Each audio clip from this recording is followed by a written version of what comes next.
নমস্কার বন্ধুরা, সুমতি kitchen with blog থেকে সবাইকে স্বাগত। আশা করি আপনারা সবাই ভালোই আছেন, আমিও ভালো আছি।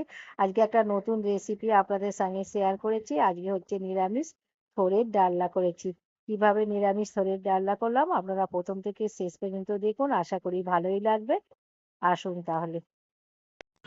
আজকে আমি নিরামিষ থোড় রান্না করেছি, সেটাই শেয়ার করছি। এখানে হচ্ছে থোড়টাকে খুব সরু সরু করে কেটে নিয়েছি। আর কাটাটা আপনাদের সঙ্গে হচ্ছে শেয়ার করিনি। কাটার পরে লবণ মাখিয়ে দিচ্ছি। থোড়েতে লবণ মাখিয়ে রাখলে হচ্ছে নরম হয়ে যাবে, আর থোড় দিয়ে অনেকটাই হচ্ছে জল বেরোবে। থোড় এমনিই সাধারণত রসালো, জল বেরোয়। থোড়ে লবণ মাখিয়ে নিয়েছি, ভালো করে চটকে নিয়েছি লবণ দিয়ে, আর চেপে চেপে এই দেখুন জল বের করে নিচ্ছি। জলটা বের করে দিতে হবে, নাহলে তরকারি হচ্ছে লবণ হয়ে যাবে। কত জল বেরোচ্ছে দেখুন। হাতড়ে তো লবণ মাখিয়ে রাখলে নরমও হয়ে গেল। কতটা জল বেরিয়েছে দেখুন। এই জলটা আবার অনেকে খায়, যাদের প্রেশার আছে। এবার হচ্ছে হলুদ মাখিয়ে রেখে দিলাম। হলুদ মাখিয়ে রাখলে থোড়টা আর কালো হবে না। ভালো করে হলুদ মাখিয়ে দিলাম। কড়াতে সাদা তেল দিয়েছি, গোটা জিরে আর তেজপাতা ফোড়ন দিলাম। আর এখানে ছোট করে আলু কেটে রেখে দিয়েছি, আলুটাকে কেটে ধুয়ে নিয়েছি, তেলের মধ্যে দিয়ে দিলাম। একটু লাল করে আলুটাকে হচ্ছে ভেজে নেবো। আদা বাটা দিলাম, আলুটা লাল করে ভাজা হয়ে গেছে। হলুদ গুঁড়ো দিলাম,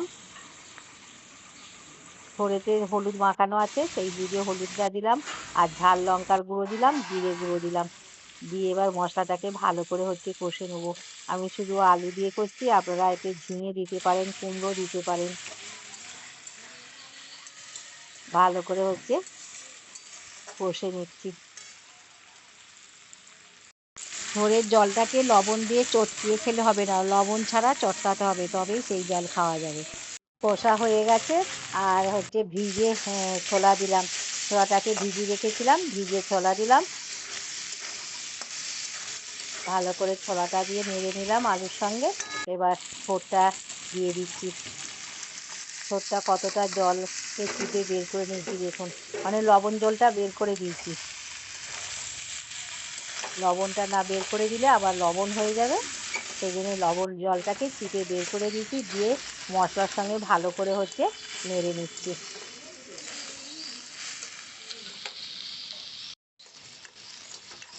ভালো করে নেড়ে নিচ্ছি। আর এই পাশে হচ্ছে বড়িটাকে ভেজে নিচ্ছি।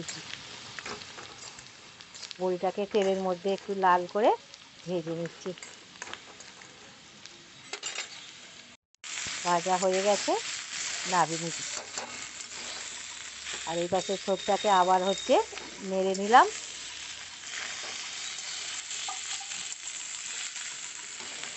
তেলটা আপনারা বুঝেই দেবেন। দেখে মনে হচ্ছে যেন তেল হয়নি, কিন্তু এখনো তো সেদ্ধ হয়নি। সেদ্ধ হওয়ার পর বোঝা যাবে কতটা তেল হয়েছে। আর একটু জল ঢেলে দিলাম, যেহেতু ঠোঁটটা তো এখনো শক্ত আছে, সেদ্ধ করতে হবে, সেই জন্যে জল দিলাম। দিয়ে এবার হচ্ছে ঢাকা দিয়ে দেবো।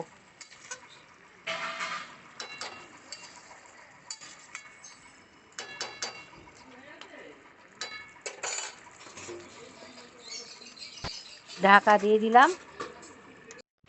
ঢাকাটা এবার খুলছি। একটু হচ্ছে নেড়ে ঢাকা দিয়ে দেবো, দিলাম। এখনো হচ্ছে সেদ্ধ হয়নি। ঢাকা দিতে হবে, আর মাঝে মাঝে নেড়ে দিতে হবে। সত্য এমনিতেই শক্ত হয়, সেই জন্য একটু ভালো করে সেদ্ধ করে নিতে হবে। আর একটু লবণটা দেখে নিলাম, একটু লবণ কম হয়েছে, লবণটা দিলাম। লবণটা চিপে তো বের করে দিয়েছি আগে, আবার লবণ কম হয়েছিল লবণ দিলাম। আর হচ্ছে চিনি দিলাম। চিনিটা আপনারা বুঝেই দেবেন, যেমন মিষ্টি খাবেন সেরকম দেবেন। আর থোড়ের তরকারিতে একটু মিষ্টি নাহলে ভালো লাগবে না, সেই জন্য একটু চিনি দিলাম। আর বড়িটা ভেজে রেখেছিলাম, বড়িটা দিয়ে দিলাম। ভালো করে নেড়ে নিচ্ছি। নেড়ে নিয়েছি, আবার হচ্ছে লো আঁচ করে দেবো। লো আঁচেই তরকারিটাকে করতে হবে। আবার হচ্ছে ঢাকা দিয়ে দেবো। ঢাকাটা খুলেছি আর কতটা তেল হয়েছে বোঝাই যাচ্ছে, দেখুন ধারগুলো দিয়ে তেল বোঝা যাচ্ছে। আর এটা হচ্ছে আমি লো আঁচে করলাম থোড়ের তরকারিটা। ফুল আঁচে করলে তাড়াতাড়ি থোড়ের জলটা শুকনো হয়ে যেত, তাহলে সেদ্ধ হতে সময় লাগতো। আর লো আঁচে করেছি, সেদ্ধ হয়ে গেছে, কতটা মাখা মাখা হয়ে গেছে দেখুন। আর যে সকল নতুন বন্ধুরা আমার চ্যানেলে প্রথম, অবশ্যই চ্যানেলটিকে সাবস্ক্রাইব করবেন, পাশের বেল বাটনটি অন করবেন, সবার সঙ্গে শেয়ার করবেন আর লাইক করবেন, কমেন্ট করে জানাবেন আজকে নিরামিষ ছোলের ডালনা কেমন হয়েছে। 1 চামচ হচ্ছে গরম মশলা দিলাম আর 1 চামচ ঘি দিলাম। নিরামিষ তরকারিতে একটু ঘি দিলে টেস্টটা আরো দ্বিগুণ হয়ে যায়। হয়ে গেল আমার নিরামিষ ছোলের ডালনা। ঢেলে নিচ্ছি। আপনাদের হাতের সামনে যদি ঘি থাকে তাহলে ঘি দেবেন, নাহলে শুধু গরম মশলাই দেবেন। এখানে ঢেলে নিয়েছি। আবার কোনো একটা নতুন রেসিপি নিয়ে আপনাদের সঙ্গে দেখা হবে। ততক্ষণে আপনারা সুস্থ থাকবেন, ভালো থাকবেন আর অবশ্যই আমার পাশে থাকবেন। নমস্কার।